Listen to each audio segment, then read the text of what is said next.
नमस्कार। महिलाओं में पीसीओडी जब संबंधी एक अहम समस्या सामने आ रही है। आज इसी बीमारी पे हम विचार विमर्श करेंगे और आज इसी बीमारी पे डिस्कशन करने के लिए हमारे स्टूडियो में डॉक्टर निशा हैं। तो डॉक्टर निशा, सबसे पहले तो हम ये जानना चाहेंगे कि पीसीओडी क्या है?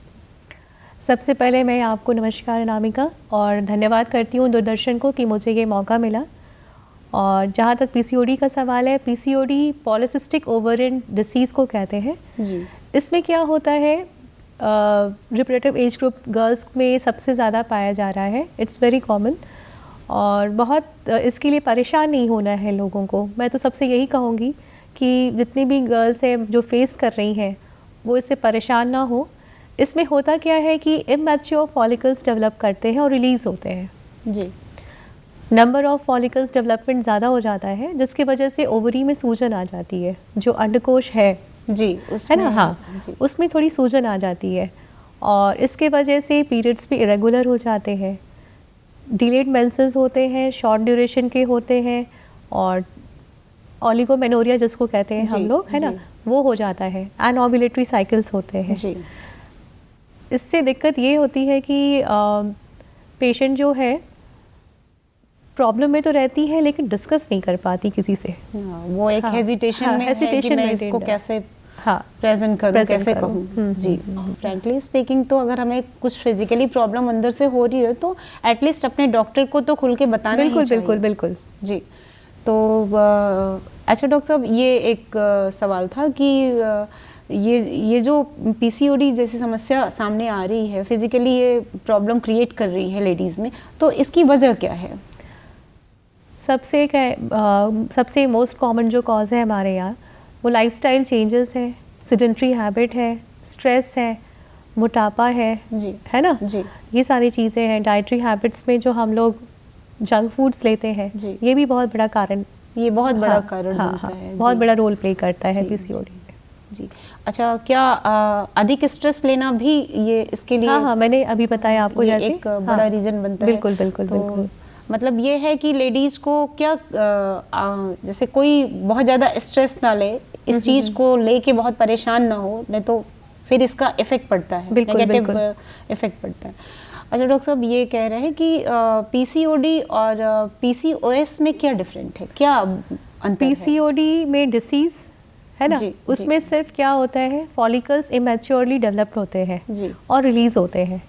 इसके कारण एक हार्मोन की कमी होती है जिसकी वजह से ये सारे साइकिल्स के प्रॉब्लम होते हैं।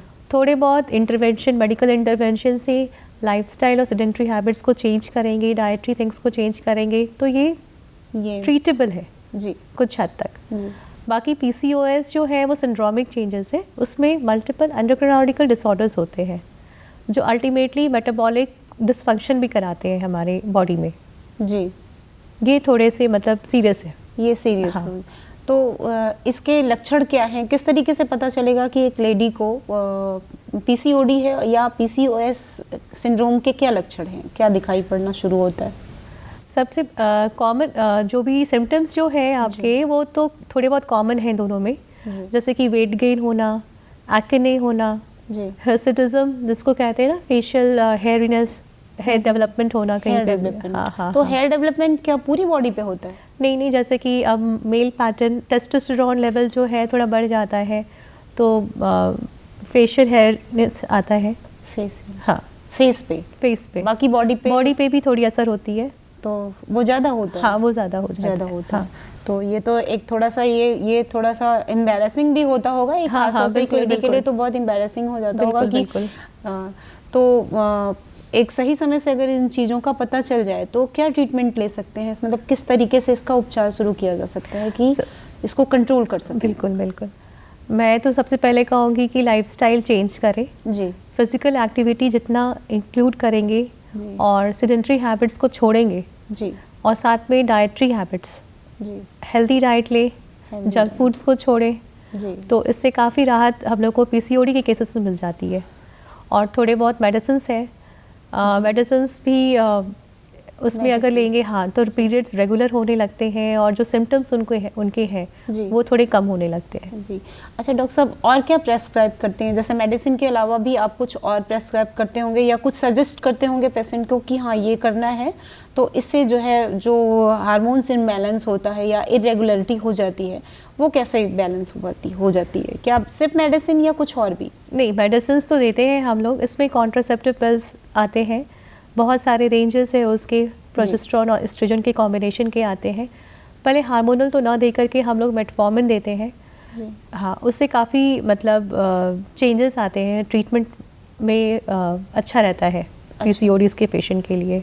अच्छा, जब ये सिंड्रोम के लक्षण दिखाई पड़ने लगे, सिम्टम दिखाई पड़ने लगे, तो क्या पीसीओडी की जो मेडिसिन है जो आप प्रिपेयर करते हैं, तो क्या वो जब लक्षण अधिक होने लगे या बहुत ज़्यादा दिक्कत बढ़ जाए तो क्या इफेक्टेबल है वो मेडिसिन? बिल्कुल बिल्कुल इफेक्टेबल है। अगर पूरी बॉडी पे रैसेस या हेयर या जो भी आप बता रही हैं कि इस तरह का कुछ सिम्टम दिखाई पड़ने लगता है, तो क्या वो मेडिसिन कंट्रोल कर लेती है? हाँ, कंट्रोल करती है एक हद तक कर लेती है। एक हद तक करती है। तो उस हार्मोन्स भी जो इम्बैलेंस है वो ठीक होने लगता है, कंट्रोल होने लगता है। बट ये कि अपनी डाइट अच्छी रखे और लाइफस्टाइल अच्छी, एक्सरसाइजेस करें, मेडिटेशन सारी चीज़ें इन्वॉल्व, और सबसे बड़ा है कि स्ट्रेस फ्री रहे आदमी। बिल्कुल, तो वो बहुत ज़रूरी है। तो ये तो पॉसिबल बहुत हद तक अपने पे डिपेंड करता है कि हम किस तरीके से एक ऐसा एटमॉस्फेयर बनाएं, या नहीं भी है तो उसको क्रिएट करने की कोशिश करें बैलेंस करके कि वो हेल्दी एटमॉस्फेयर रहे, ताकि वो चीज़ें ना आए कि बिल्कुल स्ट्रेसफुल आदमी हो। अच्छा, एक चीज़ ये मैं जानना चाहूँगी कि जैसे जब ये चीज़ें ज़्यादा बढ़ जाती हैं, जैसे कुछ लोगों में है कि अक्सर गांव में मैंने देखा है कि लोगों को पता तो होता नहीं है या एजुकेशन नहीं होती, कुछ भी है, तो उस चीज़ को वो बहुत गलत तरीके से लेते हैं कि हाँ इरेगुलरिटी है या जो भी है, इसको पीरियड नहीं है, बैलेंस है, या कंसीव करने में प्रॉब्लम, तो वो सारी चीज़ें उन पे थोपी जाती हैं। तो क्या ये सही है? नहीं, ये तो बिल्कुल गलत है।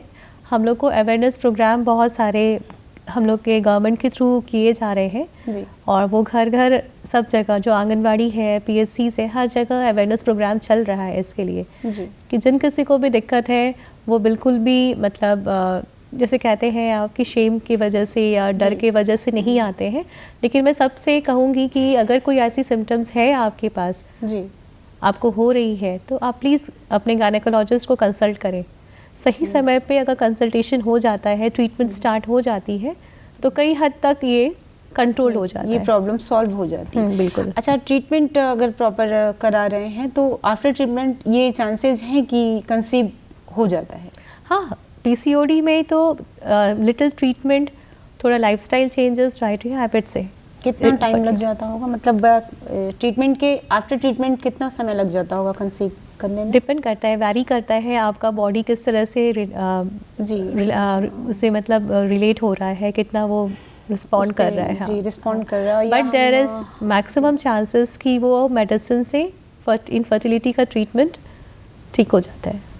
प्रेगनेंसी आउटकम उसमें ज़्यादा है जी, इसमें चांसेस बढ़ जाते हैं कि हाँ, तो ये हम निश्चिंत हैं कि अगर हमें सही समय पे इस चीज़ का पता चल जाए और हम प्रॉपर ट्रीटमेंट ले रहे हैं और फ्रैंकली सारी चीज़ों को सामने रख रहे हैं एक्चुअली अपने डॉक्टर से कम से कम। बिल्कुल बिल्कुल, बिना कंसल्ट किए तो मैं सबसे पहले कहूँगी कि कोई मेडिसिन ना लें। हाँ जी, उसका साइड इफेक्ट भी हो सकता है। अच्छा डॉक्टर साहब, एक चीज़ और मैं जानना चाहूँगी कि आजकल बहुत छोटी उम्र में बच्चियों को जैसे 13-14 इयर्स में ही ये मेंस्ट्रुएशन की प्रॉब्लम स्टार्ट हो जा रही है, तो क्या जल्दी शुरू हो जाना, क्या इससे कोई दिक्कत तो नहीं है?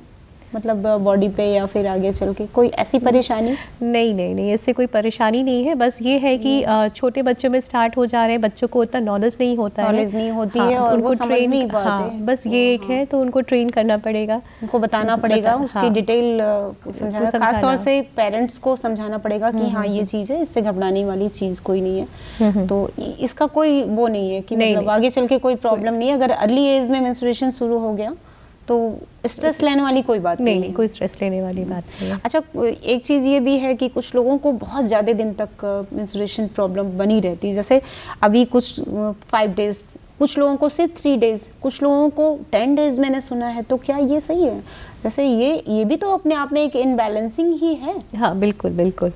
3-5 डेज, 3 to 5 डेज तो नॉर्मल है। नॉर्मल, हाँ 3 to 5 तो नॉर्मल है, लेकिन 8 या 10 डेज कुछ लोगों को तो ये तो एबनॉर्मल, ये एबनॉर्मल है। इसमें अगर ब्लीडिंग इतने दिन तक होगी तो बट नेचुरल है कि ब्लड की कमी आएगी, वीकनेस होगा पेशेंट को, पफिनेस हो सकता है और बहुत सारे प्रॉब्लम्स उससे रिलेटेड है। तो वही है ना, मैंने कहा कि गायनेकोलॉजिस्ट से आप कंसल्ट करें, वो कुछ मेडिसिन मिल जाती है, ट्रेनेक्सा है, बहुत सारी चीज़ें ऐसी है कि हम लोग ब्लीडिंग कंट्रोल कर लेते हैं without giving hormonal treatment. Non hormonal treatment में भी ब्लीडिंग कंट्रोल हो जाती है। ब्लीडिंग कंट्रोल हो जाती है, बिल्कुल। फिर बहुत अच्छा लगा आप इस गंभीर समस्या पे आज हमने आपसे बातचीत की।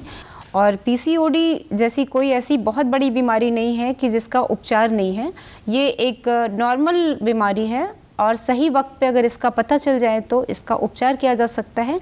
तो बिना हेजिटेशन के इसका उपचार कराएं और अपने घर में अपने पेरेंट्स से, अपने डॉक्टर से इस चीज़ को ना छिपाएं। इसी के साथ मैं इस वार्तालाप को यहीं समाप्त करती हूँ। नमस्कार।